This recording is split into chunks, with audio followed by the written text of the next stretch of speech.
I'm going to sit. Is that okay? Okay. First things first. Hello. I'm really excited to be here. It's a lot of fun to be in a very different place. Although the temperature is very much the same as where I'm from, so I'm used to that part.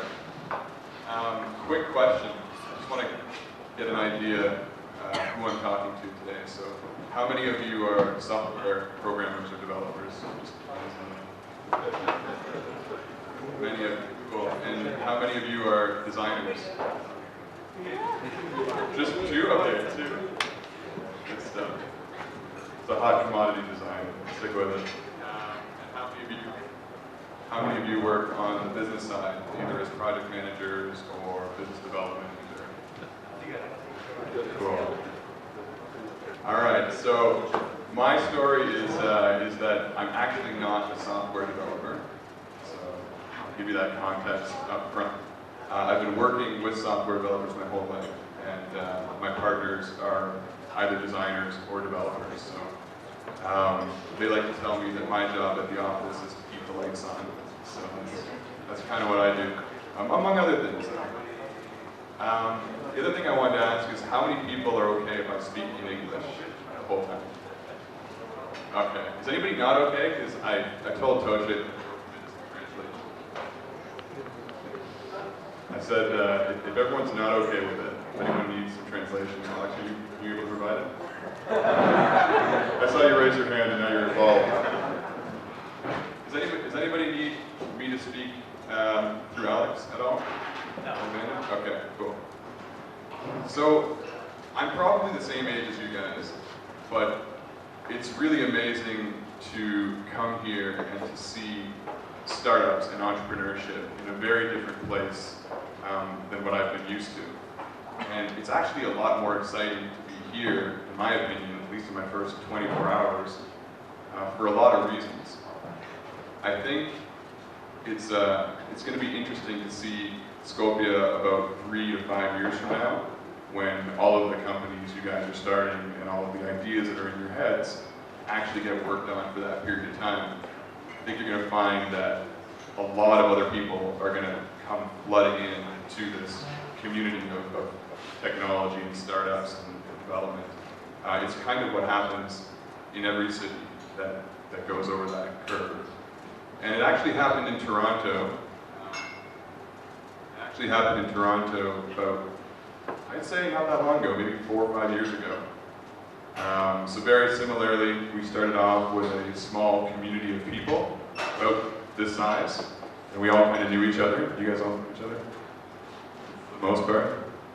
And little by little, more and more people became attracted to it until now the numbers are so big that you can't walk down the street without bumping into another founder or an entrepreneur and trading ideas, talking about your ideas and talking about your businesses. And that's a really cool moment when you see that happen. It's sort of, we call it a tipping point. I don't know if anyone here has read Malcolm Gladwell. He's a really interesting author, but the tipping point is sort of when you hit that part of the curve where you can really sense a difference. So you guys are at the start, and that's really exciting because there's a whole community. Can I work without this? Is it okay? Oh, the video is right. All right, we're recording this. So I might try without. Is that okay? Can you guys hear that feedback when I talk? Yeah. How about this? No. Too low. Too low. No. Okay. We'll go back to this.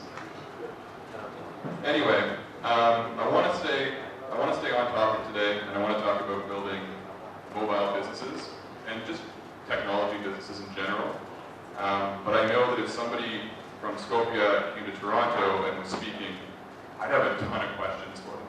So I'm going to allow a lot of time for any type of question, really. And I'll give you guys some context around my experience, and you know what to ask about. Feel free to ask about things that I don't know anything about, and I'll try to do my best. So my experience so far is this is my 4th company. Most have been small.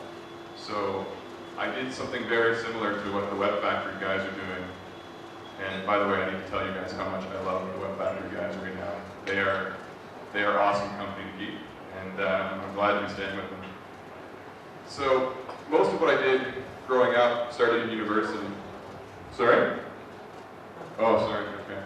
Most of what I did in university growing up was service businesses. And those are generally a little easier to start because the moment you start working, somebody's paying you for your time. And so there's not a lot of risk involved. And so usually when somebody identifies that they have an entrepreneurial spirit and they want to build their own company, it's the first place we go. And in fact, many of us sort of start as freelancers or working on our own. And it gets infinitely more powerful when you start teaming up with other people, kind of like the Web Factory, and I'm sure many other companies in the room. So that was my experience for the first 2 or 3 companies. The last one, Jet Cooper, is about 22 people right now. It focuses on software design, user experience design, user interface design. So for the designers in the room, and anyone else for that matter, if you'd like to ask me about designing mobile businesses, I know a ton about that stuff, so you can feel free to ask as many questions as you want there. And from our service company, Jet Cooper, and we started it because we didn't quite have an idea that we were ready to work on just yet. But from our service company, eventually we had an idea that really called out to us. And you know that feeling when you've got an idea and you can't let go of it? And I don't mean the first 2 or 3 weeks, but like 3 months later, it's still just in your head, you can't get rid of it. That's what happened to us at Jet Cooper. And so we started another company, which is an app, which is a very popular thing to build these days. Another way of saying it is it's a product, and that's called Pilot. Pilot's like a notepad. So you guys, who has iPhones, by the way? Another survey. Who has Android devices? All right, even split. I have an iPhone, but I'm now using the Android that these guys gave me for the week. I have no idea how to work it, by the way. So, Pilot is a notepad, not unlike the yellow notepad that you find on an iPhone, and I'm sure there's an equivalent on Android. The difference is that I've always thought of a notepad as the place you go when an idea first hits. So something occurs to you and you have this amazing idea and you just want to write it down. It's the only thing you can think about is writing it down. So we built a product for that exact process. And it allows you to write this idea down on this notepad and then take that note with the idea on it and put it into a notebook that we might all share and that we can all collaborate on and work on together. So if all of us in the room here were a team and I was back in Toronto and an idea occurred to me, I could put it on this notepad, put it in a notebook where you would all see it, and then you can do a number of things to it from there. So basic things like commenting and upvoting and all that kind of stuff. And then some more complex things that we're working on now. So for the developers in the room, we're working on a model where you can fork an idea, kind of like you would fork a code base in GitHub or something like that.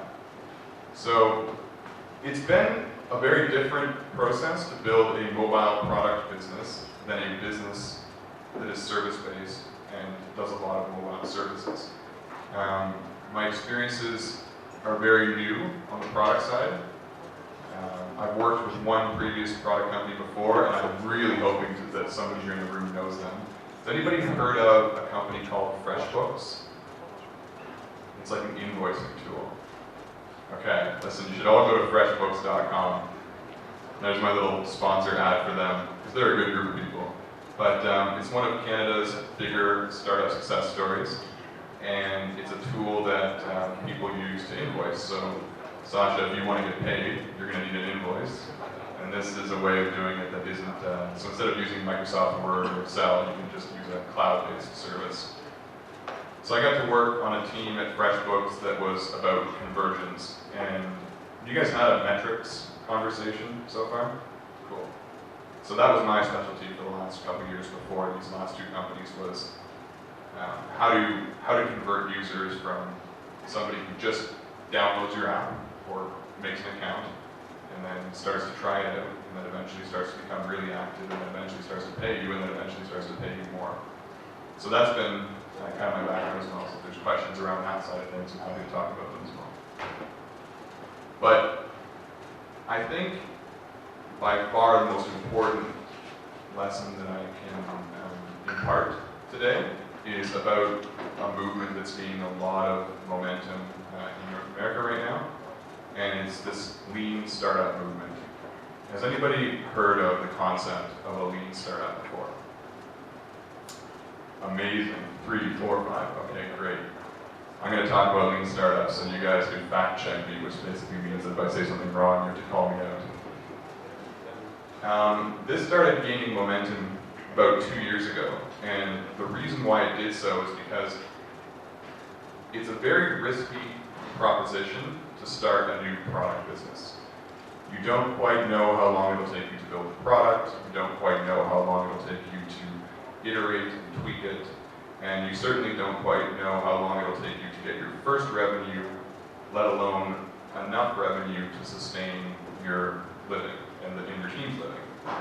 So it's a bit of a long path, and no one really knew how long it was, and still we don't.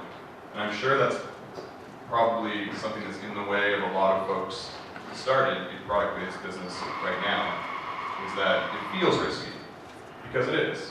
It's bigger, it's a bigger risk, unlike a service company where the moment you start working you get paid, that moment is very far in the future and no one's really sure how long. So there are a couple really big authors who are writing about the topic right now.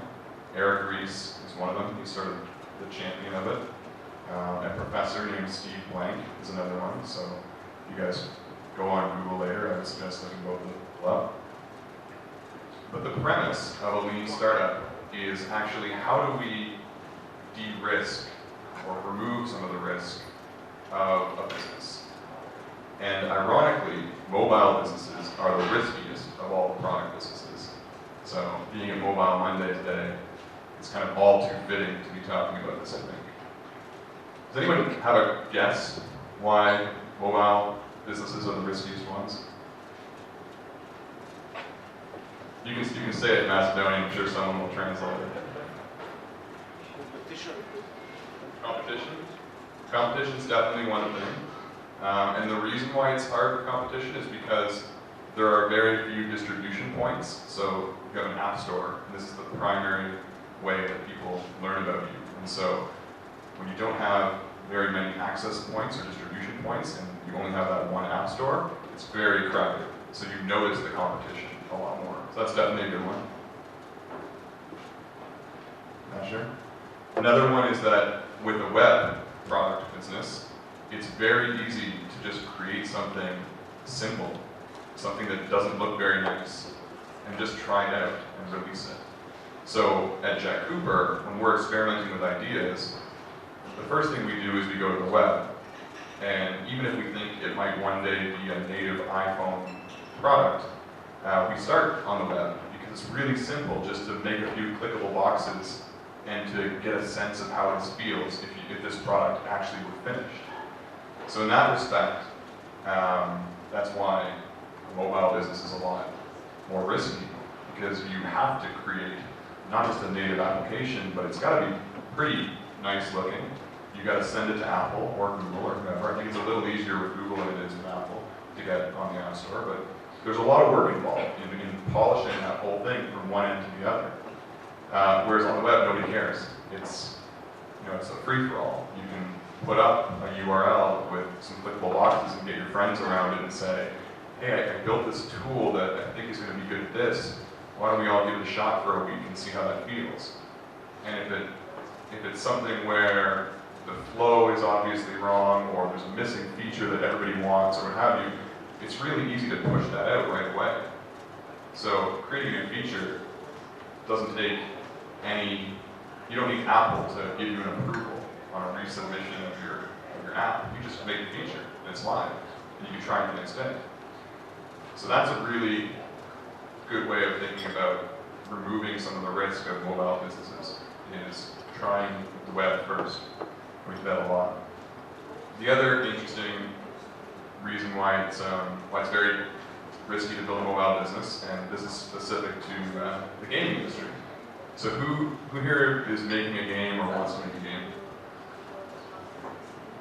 Really? Okay, a couple, and you guys seem shy about it, so maybe that's not a popular thing to do around here. The economics are the other part that play into, actually this isn't just applicable to the gaming industry, this is applicable to things like social networks as well. The economics of these things are very, we don't really think about them when we're building a game or a social network, but they're important. When you build a game, like it or not, and one of our advisors to Pilot is actually a director at Zynga, so I'm going to borrow some of this information from him. But when you're building a game, it's a 1 in 40 chance that that game is a big hit. There's a greater chance that it earns a little bit of money, but there's a 1 in 40 chance that it's a big hit. And everybody has a lucky day, and everybody might have a great team, but you have to think about it from an economic standpoint. Even with a great team and a lucky day, what are the real odds that that game is, what are the best case odds that that game is a success? Maybe 1 in 20?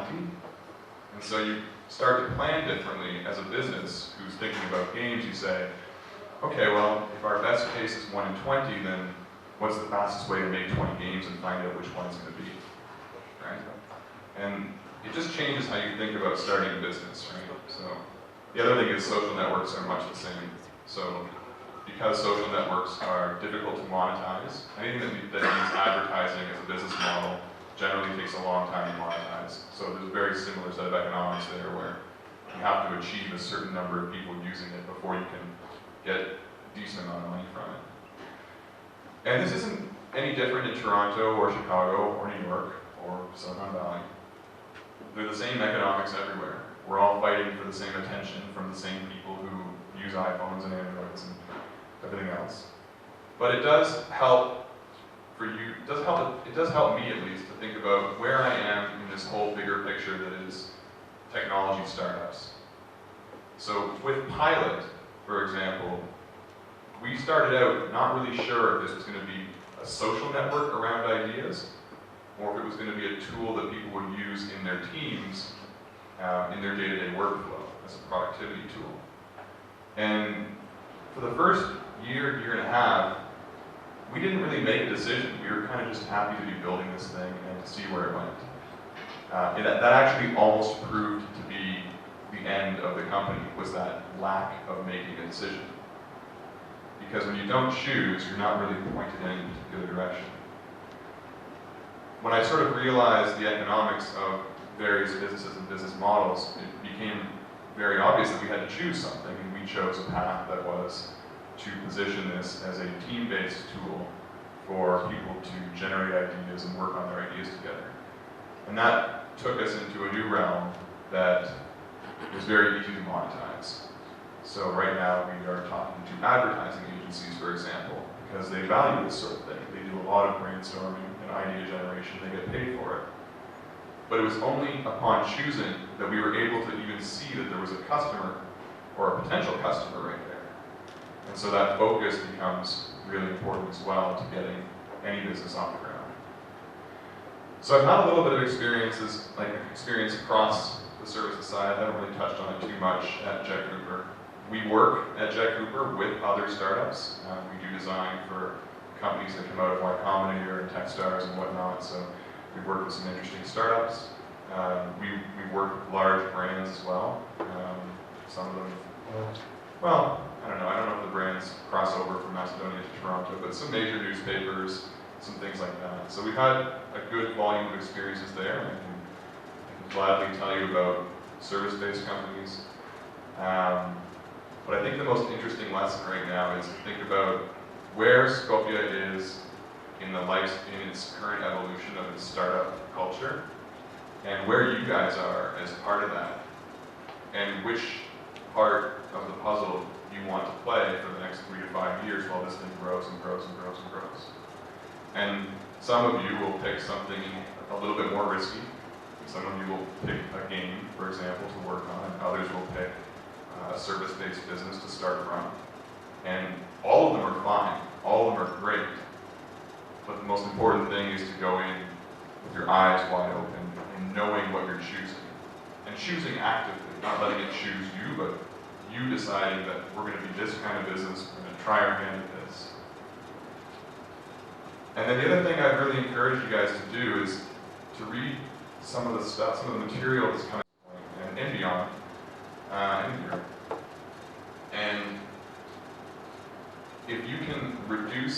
much the risk, but the cost associated with starting anything by virtue of building less, just throwing it out there to a group of friends, or even before you build anything, going out and talking to the people who you think would be your customers and seeing if they would actually be your customers. This is sort of what the material is about, is how do you take this long, long road that is building something, how do you break it into smaller bits? It's been valuable for pilot. We've still made some mistakes despite knowing about it and reading it every day. But nevertheless, it's definitely saved us money in the long term. And it makes it more attainable, just makes it a little bit more right there. At least that first step is. And then once you're at that first step, that second step is not very far. So, how long have I been talking for? Because I feel like I've been talking for an hour.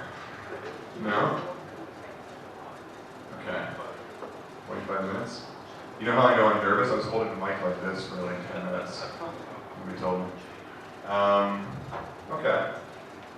I'm tempted to take some questions. Is that okay? Can I do that? Feels good right now. Okay. So there's a lot of stories. I've had 10 years in the software industry, so I'm not sure where to start and where to end. But maybe you guys can help me out and tell me what's on your mind. Please.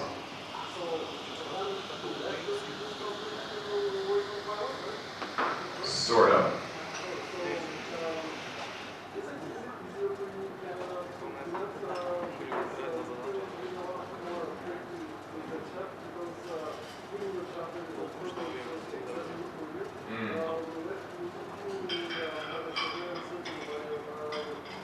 Yeah.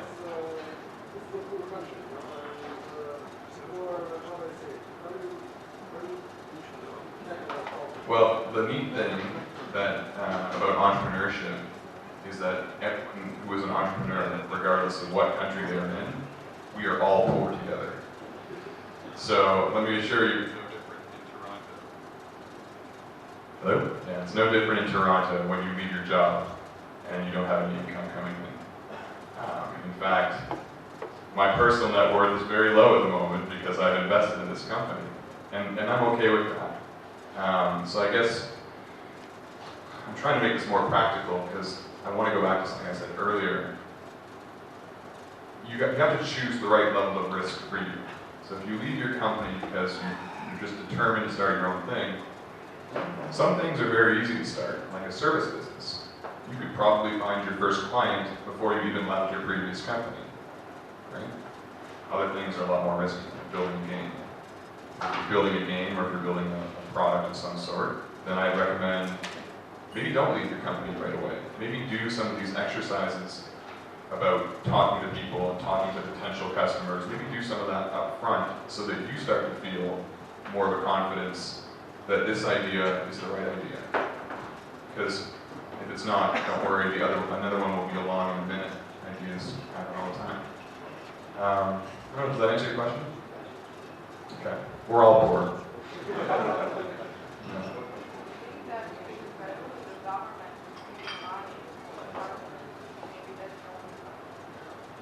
Whereabouts is this? In Peru. In Chile actually. Yeah. That's a really...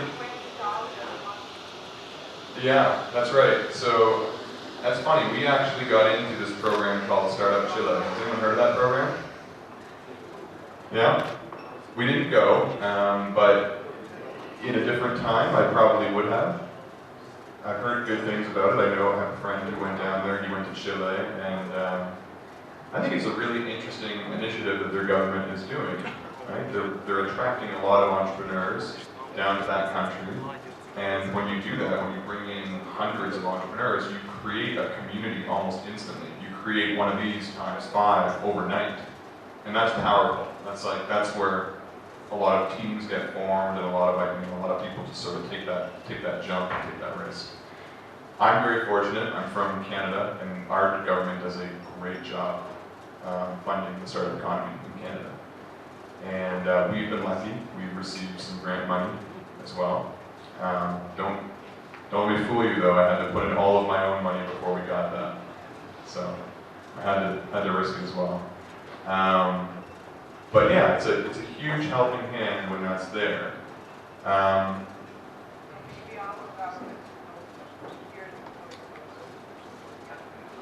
Yeah, you're right? And so you have to kind of walk in their shoes for a minute, because they probably have a whole number of priorities, a whole number of things that they're thinking about. So how do you get on their agenda? How do you make it known that this is where they should put some of that money? And I think this is a great start. Like, I think as this community grows and grows and grows, and not just Mobile Monday, I'm not talking about just Mobile Monday, but in Toronto we have events every week. We have 2 or 3 events every week. There are startup weekends, we have our Mobile Monday in Toronto as well. Lean Startup, we have a coffee at 8 a.m. on Tuesday mornings. Do you guys get up at 8 a.m.? No? There you go. And there's many others, right? And so as that community grows and grows, now, let's face it, you also look to the government like you're a large pot of voters, right? And they want to win you over. They want your votes. And as that group gets bigger, it's hard for them to ignore you, right? So in a lot of ways, this is a great start. I mean, I think it's never a bad thing to champion. Oh? No? I don't think it's ever a bad idea to make requests of your government to say, hey look, there's real entrepreneurship happening. And you know what, 9 times out of 10 you won't get hurt, you only need 1 time. Oh, that was your fake question. Okay, tell me your real question.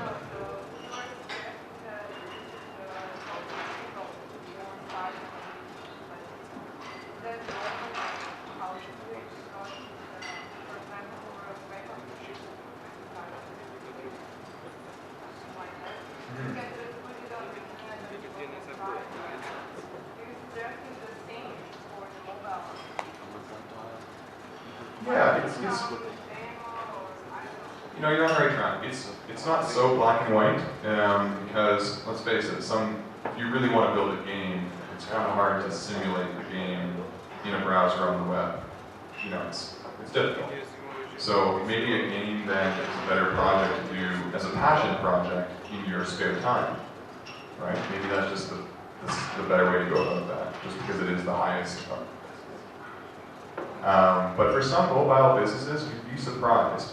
Even the advances in mobile now, I mean, PhoneGap is a great technology, there are many others like it. You can do, you know, it may not be as fast as a native application, but that doesn't mean you won't build a native application, right? It just means that for now, this is the easiest thing to test if you have something interesting on your hands. Yeah.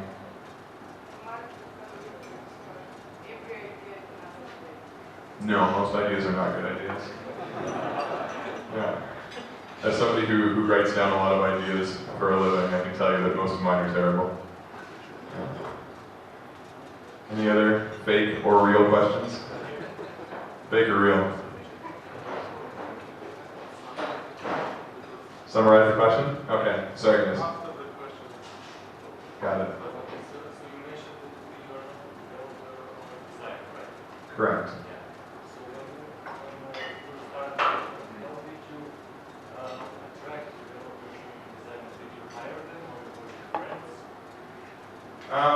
Very good question.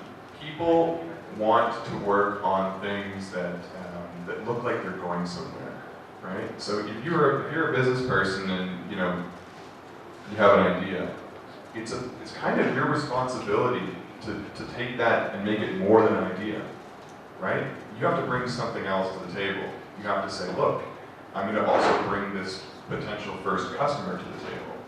Or, look, I'm going to bring these other assets to the table. Sometimes it's money, sure. Sometimes it's money. But it's your responsibility to not just be someone with an idea on a napkin. That everybody can do that. In my case,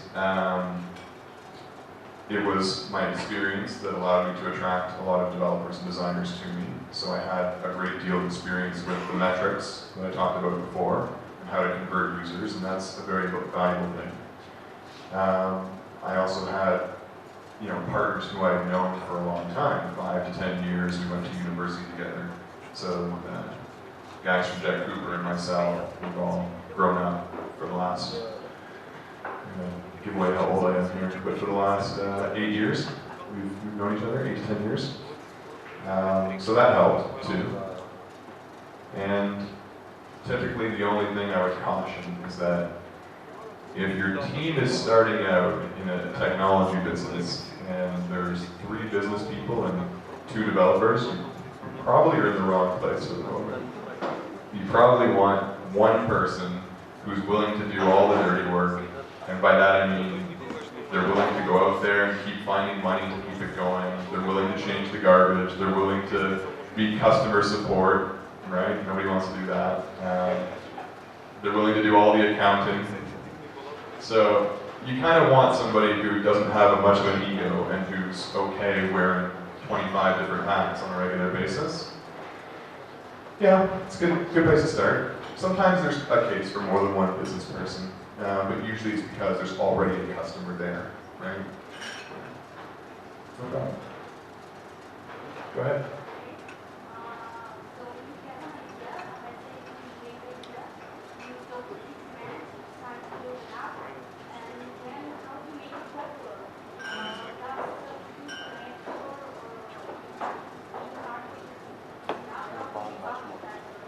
Okay, so this question was, you have an idea, and it's a great idea. Congratulations, by the way. You have an idea, and it's a great idea, and you build the product, and how do you make it popular? There's an expression called a magic bullet. There's no magic bullet for this. So usually what I do is I go onto the roof of my house and just shout really loudly and see who listens. And maybe a few people download it. But when I'm not doing that, you have to kind of think about it. This is where the business side can get handy, right? Because you're thinking about it strategically a little bit. So I'll tell you what I did with Pilot, and maybe or what I'm doing with Pilot, and maybe that'll inspire some ideas. There are little things you can do that are kind of gimmicky. So you can write to TechCrunch and say, hey guys, please write about me. I can really use the attention. I just built this thing. I spent 2 years of my life building it. I'm exhausted. Please, I just need 5,000 downloads. You can try that, but it's not usually your best bet. And the reason is those metrics again. So if 5,000 people try your app, but just sort of fall through and then they never pick it up again, so they try it that first day and it doesn't stick, they don't use it the next day, you kind of wasted that one chance you had with TechCrunch. So I would say things like that, you want to push them into the future a little bit, to the point where you know that if 5,000 people come in the front door of your application, 1,000 will definitely pick it up the next week, right? I think you want to wait for like a ratio like that. For the moment, the best way you can think about distribution is actually not to think so big, but rather think really specifically. And the more you can focus, and I'm learning this every day, so I'm not that far ahead of what I do know. If you can focus really specifically on a potential customer and one who is currently underserved. So, that Pilot, for example, is building software to help people generate ideas. We looked at all the possible customers out there, from students to big corporations, to consulting companies, to freelancers, to software development companies. And we realized 2 things. One, who cares the most about this thing that I'm building? Who really cares the most? Which profile of customer? And for us, that was the advertising industry, because they're the ones who get paid to come up with ideas. That's their whole business, is coming up with ideas. So if anybody cares, it has to be them. And if they don't care, then we are probably not building a good product. Do you know what I mean? Because that's the first line of defense. So look for a very specific customer, and you know, be prepared to say to yourself that if these guys don't like it, that may be a really bad sign, because they experience that problem the most out of everybody I could look at. And little by little, as you start to do that and focus on just one slice of a potential entirely big market, you'll find that that's a much better way of getting the word out there. Because it's very easy for somebody in the advertising industry to say, yeah, we just downloaded this new tool called Pilot, and we're having a great time using it, and you know, they could talk about it in a bar with friends from other agencies and whatnot.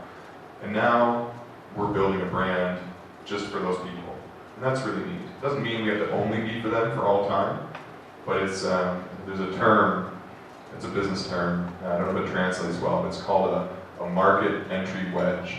Basically, it's just squeeze your way into one little place, and that's what opens up the door to gathering more.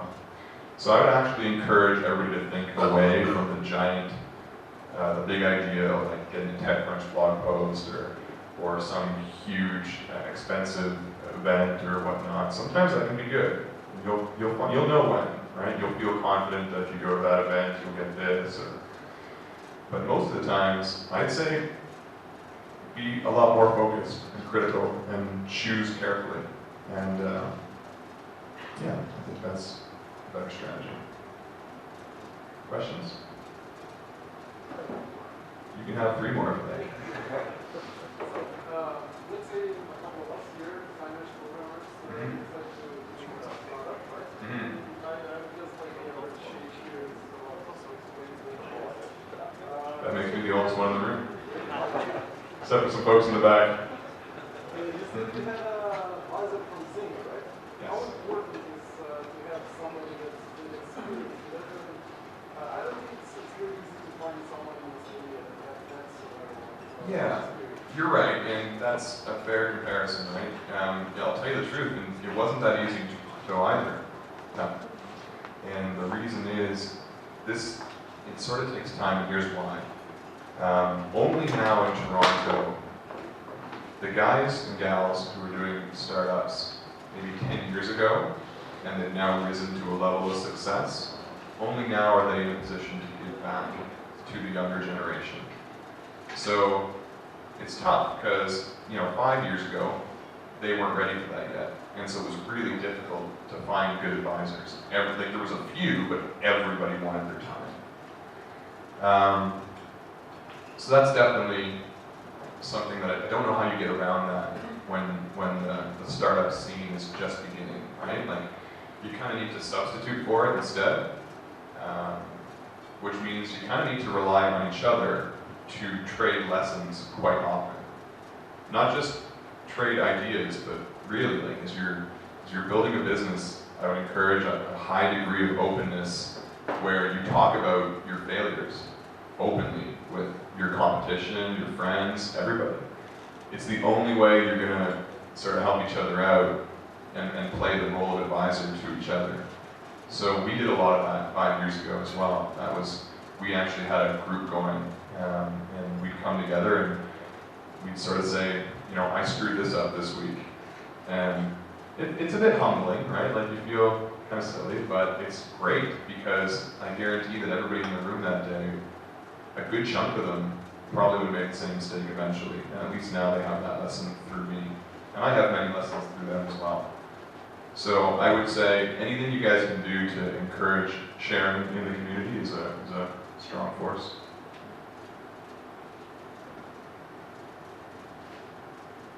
Other questions? Go for it. You release an app. You've been working on it for a couple of months, and you get a user base. Okay. And then suddenly after some time you see, okay, we got our heads buried into this one, we missed a couple of things. Now we have new ideas how to improve it. What do you do then? So let me make sure I understood you correctly. So you built an app over 2 months, you released it, you have users now, right? And then what happens next? Sorry, you have other new ideas. Yeah, you notice that, how do you do that? Step by step, you release everything. There's no one correct answer to that. So I've been doing exactly what you just said for 2 years now. And at times, we've thrown away all the technology and started again because we knew how to build it much better the second time. And other times, we didn't do that. Other times we refactored little bit by little bit, or we added a feature here, we added a feature there. So there's no one right answer. I will say this, it's not just important to know what the product needs, it also matters what the business needs. Sometimes if you have a customer on the verge of paying you and you can't do anything to jeopardize that revenue, then maybe that's a bad time to rewrite the whole technology stack, right? So it's very much dependent on the circumstances around the business as well as the product. So we make decisions today, for example, when we try a new feature where we'll hack it together. And when I say hack it, I mean it won't be the best code. But we're okay with that because we don't really know enough about this feature yet. We think it's a great idea, but we're not sure. So we say, well, let's just throw it out there really quickly and see what happens. And if the feature is terrible and nobody uses it, then good thing we didn't spend a lot of time on it. But if the feature is good and people love it, but they continually get stuck because it's breaking or whatnot, okay, well at least now we know that that feature can be rewritten properly and it's worth that time to do so. So I would say, again, choose carefully and choose dependent on what the outcome you want or what the objective is. Testing those features, do you lose any clients? What get negative? No. Yeah, there's always a few, right? But I think the big thing there is if you set the expectations of your early users and your early customers, if you tell them, hey, look, this is a beta software product, and there's going to be some quirks to it, and some things are going to act a little funny sometimes. They'll appreciate the honesty, right? Like you're not pretending that it's this extremely polished software application like an SAP or anything like that. It's okay to kind of say, hey, look, we're building this, and it's awesome that you guys are here as our potential customers. Feel free to have an open conversation with us about things that you would like to see improved or bugs that you find. One of the first things we did with Pilot is every time a user made an account, we added them to a notebook called, it was like a bugs notebook.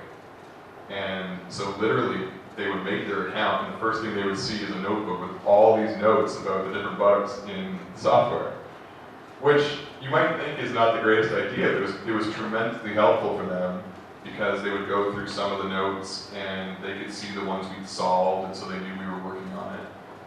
And then they also felt like they were part of the team a little bit. So they'd use the app, they'd crash it here, they'd crash it there, they'd log in the bugs notebook, and they felt like they were involved. So it can really work to your advantage in a lot of ways. In the back. How much do you value backwards compatibility of software? Like, how do you prioritize investing in new features in a better platform like iOS 5 or iOS 6, for example? And when do you decide to abandon like older platforms like iOS 3, iOS 4, and so forth? Yeah. Again, it depends. For example, we don't support Internet Explorer right now with Pilot. Everybody likes that around here. That's not a compromise, come on. Well, and I'll tell you why. It's nothing against Microsoft, it's just that it's too much work for us to support everything. So we have to be, again, really critical about what we choose. It's not that we won't ever support Internet Explorer, it's that until we get it right with Chrome and Firefox, because we know our earliest users are using Chrome and Firefox, until we get it right there, it's not worth it for us to do it on Internet Explorer. Same thing actually, so because again, and it's all driven by your customers, so our customers, advertising agencies, use a lot more iPhones than they do Google devices. So small company, we only have so much time, we only have so much money to do this with. We had to choose. We said, look, we can't build the app on iOS and Android at the same time. We don't have enough hours in the day. So we chose to get it right on iOS first. And once we feel comfortable that it's exactly where we want it, we will invest in Android next. So, you know, there's one other thing I want to say about that. Technology's changing all the time and really, really quickly. And it's really important as an entrepreneur to almost kind of not pay attention sometimes. I say that with a little star beside it. And so what I mean is, it can be very distracting to see the latest MVC framework, client-side web, you know, whether it's Ember or whatever the case may be. And we're using Backbone right now, or you might want to play with Erlang, or you might want to try all these interesting tools that just came out, and Google really wants you to play with them as well, Angular, for example. It can be really tempting to want to play with them, and give yourself the time to experiment. But I would recommend not jumping on new technology just because it's new technology. You need a good business reason, and that goes back to the customer. Somebody needs to be asking for it, right? And they might not ask for it openly, but in other ways. So if iOS 6 comes out, for example, if all of my customers have moved to iOS 6 and my company is the only thing that is not yet rendered on iOS 6, okay, maybe there's a good reason for me to do it. They're kind of telling me to because that's where they're going. But if iOS 6 comes out and I'm making a product for the construction industry, well, first of all, making sure they're using iPhones, but if they are, they're probably not the ones who are jumping on iOS 6 first, and I probably don't care as much that it came out. So make sure you have a good reason for attempting any new technologies.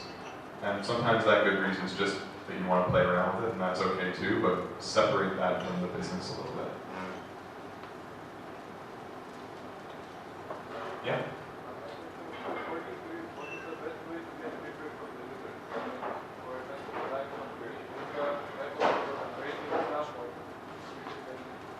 No, it's not. I was reading a great blog post before I came here today. I'm gonna screw it up and tell you about it. I'll try my best. It said, so first of all, it's important that even if you are a team entirely made up of developers, even if you are 4 extremely technical and talented people, somebody kind of has to be the CEO. And there's a really important reason for it. It's not signing the checks or anything like that. Somebody has to be really, their job has to be getting out of the building, getting out of the office, and talking to customers. Because there's no substitute for the richness of how much I get from this back and forth, right? No review is going to be the same as this. So you can get some things from reviews, but I would say make it really easy for people to talk to you. And in order, that goes like this. Use a tool, maybe use a tool like Get Satisfaction or User Voice or some of these products out there that make it really easy for people to give feedback. It's level 1. Level 2, get an email relationship going with these users, right? Like make sure they know that your address, and make sure they know that you are the one building this product, and make sure they know that they can contact you, and make sure that that address is everywhere, right? That's level 2. And level 3 is, if you want to make it really easy, go to them, right? I've been around Skopje already in 24 hours. It's not a big city. Get in the car, drive to them, have a coffee, sit down, and say, look, I need honest feedback on this tool that you tried. And you'll get that 30 to 45 minutes or an hour-long coffee with them. And there'll be so much more information from that alone than any email or any review or anything like that. So somebody has to do that job. And if nobody's doing that job, everybody should be aligned. That is the single most important part about starting a company. And in Toronto and New York and any other place right now, if an investor looks at a company and doesn't see somebody doing that job, that's it, end of the road. That's how important it is. So keep that in mind. Yep. I'd just like to add, no one buys apps in Skopje. If my customers are in Toronto, for example, how do I talk to my customers then? Well, I'm a customer of Web Factory, and we talk every day. So we talk over Google Hangout every day. And frankly, if these guys wanted to call my cell phone while I was asleep, I'd still let them. So it's, you know, maybe you can't get a face-to-face going, but you can definitely get a really good, rich relationship going. Project 2 years ago under a different name, and at the time, the name of this app was Rocketer. Had a different brand, and we began not really knowing what it was. So in 2011, we put an iPhone app on the App Store under the name Rocketer, and it got to about 10,000 users in the first 2 months. And of those 10,000 users, about 2,600 of them were active, which means they use the tool every week. But, like an earlier point I made, it was kind of a prototype. We hacked it together pretty quickly, and it started to slow way down. And we had a few other things. We sort of ran out of money for a little bit back then in 2011. So what we ended up doing is we were lucky. We got a grant at the start of 2012, and we started building this thing again and rebuilding it from the ground up. So we emailed the 2,600 people who were actively using it and said, look, we're going to rebuild this now. We're going to build it under a different name. It's going to be called Pilot. It's going to do this, which is very close to what it used to do. Is this interesting to you? Do you want to use this tool? Do you want to be part of this? Do you want to be part of the beta? And we got a lot of yeses. And so now we have about 3,000 people on the beta list. And what we've been doing with it, with the web app specifically, it's hard to do with mobile. But what we've been doing with the web app is we launch quietly, we just sort of push code to production, and we let in maybe 100 people. We get them to use it with their teams. They find problems, they find things that could be better in the user experience, they find bugs and whatnot. We go back, we fix all those as fast as we can, and then we let in another 100 people. Same thing happens. But every time we do this, the size of the bugs and of the fixes goes way down. So before it was, really drastic things like my note isn't saving.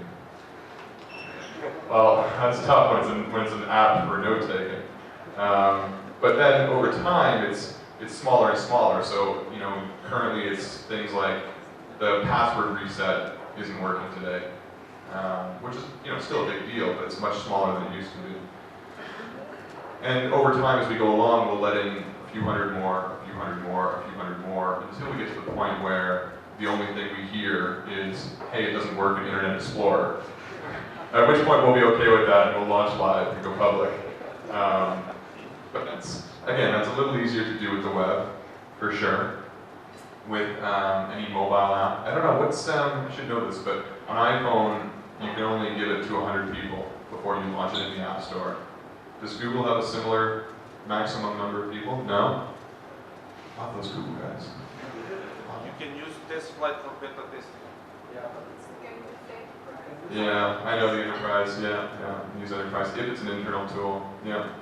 There are ways around it, so you can achieve it with a mobile app. There are definitely ways, whether it's the enterprise license or trial on Android. But I would encourage something similar. I would encourage there's two parts to this. One is you want to break out this launch into multiple steps. And that's actually it sounds really easy, but we don't think that way. We think about putting our heads down for like 6 months in a row and then coming up for air and being like, okay, now I'm ready. Now we're ready to put this out there. And you want to beat yourself up a little bit about that, because it's not the best way to do it. You actually want to feel a little uncomfortable the first time that you put the app out there to the first 100 people. If you feel really nervous and you feel kind of embarrassed, that's a good thing. That means you're doing it right. It's okay, it's just 100 people, and you need that. You need them working for you at that time. You need them finding bugs. You need them making suggestions. You need that more than you need them to turn around and sing your praises just yet, right? That'll happen over time. So I'd say, that's my approach.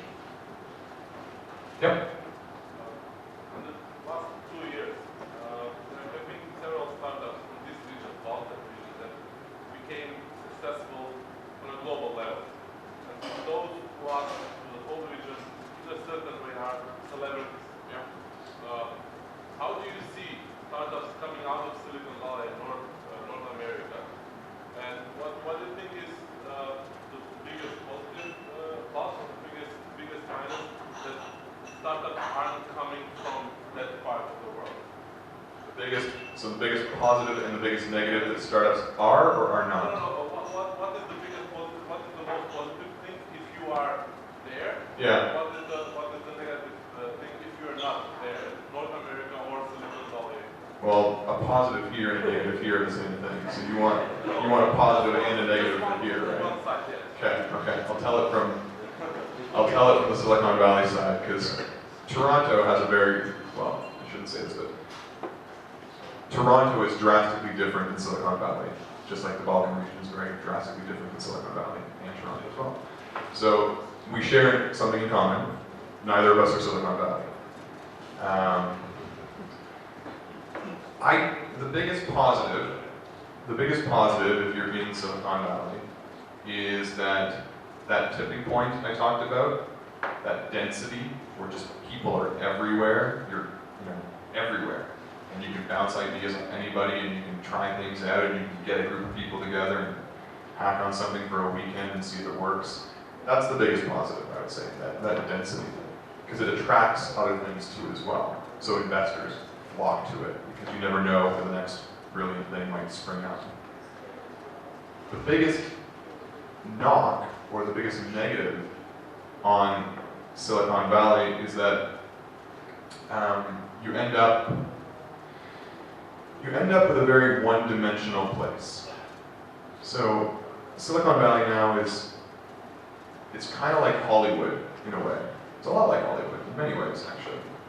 And there's so much noise going on down there that to stand out, you kind of need to be a Brad Pitt or a Natalie Portman or whoever of the tech world, right? I hear Natalie Portman's pregnant, by the way. There goes my dream. Anyway, so that's also the biggest negative because you've got all these people that they're determined to create the next big social network or the next big game or the next big whatever. And they miss some of the easier strategy that maybe other folks have to take, right? So when I talk about the market entry wedge, for example, and like finding a customer and getting out of the building and talking to that customer, they're not as inclined to do it. You know what I mean? It's just, they have other options. They can knock on a neighbor's door and potentially raise $500,000 pretty quickly. And so it kind of makes you lazy a little bit. You just keep, there's an expression, it's throwing stuff at a window and seeing what sticks. You know what I mean? So they can afford to do that down there. Whereas, in Toronto we can't, and in the Balkan region you guys can't either. But that's okay, I think. I kind of like the approach that we're taking in our city, and it works. You have, instead of having very few ultra mega successful businesses and then a bunch of nobodies, right? You end up with a lot more stuff in the middle, right? So maybe the next Facebook doesn't come out of Toronto or out of Skopje, but many other healthy businesses that are still a good size, but they're just not, ultra billion-dollar companies. And that's okay, right? I think that's fine for the moment. You never know. One of these might grow up to become that, but not aiming for that is a really good place to start. Aiming for something a little smaller, a little more modest. Still, it's going to be a healthy income if you get it right.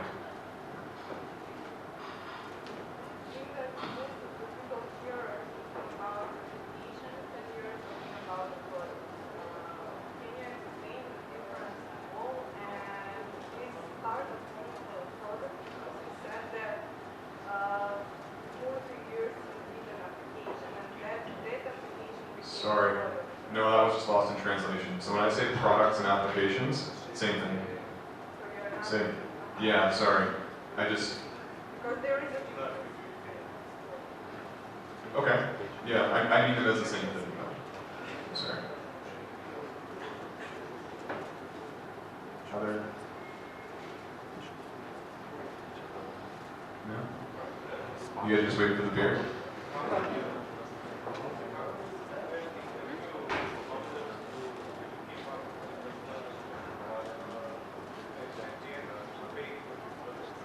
How are we converting our new users to stay active and then eventually pay for the product? That's a good question. Right now, we're not convincing anybody, so we're not saying, you know, please, please, please. We're just seeing what happens naturally, and we're watching them very closely to see where they get stuck. No, I actually say, can I come to you and watch you use our software and take notes on it for about 20 minutes, and I'll buy you a coffee. Yeah. So that's what I mean, like getting out of the building. Why what? Because what I'm going to see in that 20 minutes is so important to the business that to give it away to somebody else, anybody else who's not the CEO, is really risking a lot. You know what I mean? Like, I can't rely on somebody to observe exactly what I'm going to observe and to then tell me about it in exactly the same way that I would have told myself about it had I seen it. Because things get lost, right? Somebody else would have seen it a little bit differently. You're right. Data helps, right? So if your point is that do you study the metrics? We absolutely do. Not too many, just enough for right now. So we have a little daily report every day that we all get, everybody on the team gets it so we can see the improvements. And it just tracks basic things like time on site per visit. It tracks, for example, how many notes an average user is making, how many notebooks an average user is making, etc. Things that are important right now. So if we complement it with big data helps. Just one short example for this. Sure. I think that most of you are familiar with Prezi.com, this tool. They are based in Budapest, basically in Hungary. And they, a year ago, they asked for their users, whoever is close to Budapest or living in Budapest, are welcome to come in our office to buy you breakfast or coffee, just to see you using our app. My brother lives there, so I sent him an email, just go meet these guys and see what they're doing. So he went there, he was a tester there, in real life users. He had a pretty nice time. Yeah. Just to say. You'd be surprised at how much people are willing to help you out. And there's some other tools too, like you can get people to record their first time using the application and then send you that recording. Sometimes we do that. We say, hey, would you be open to just using this tool to record it, and then you can share that recording. So there are other ways if you can't get on a plane to do a quick test and still want to do it.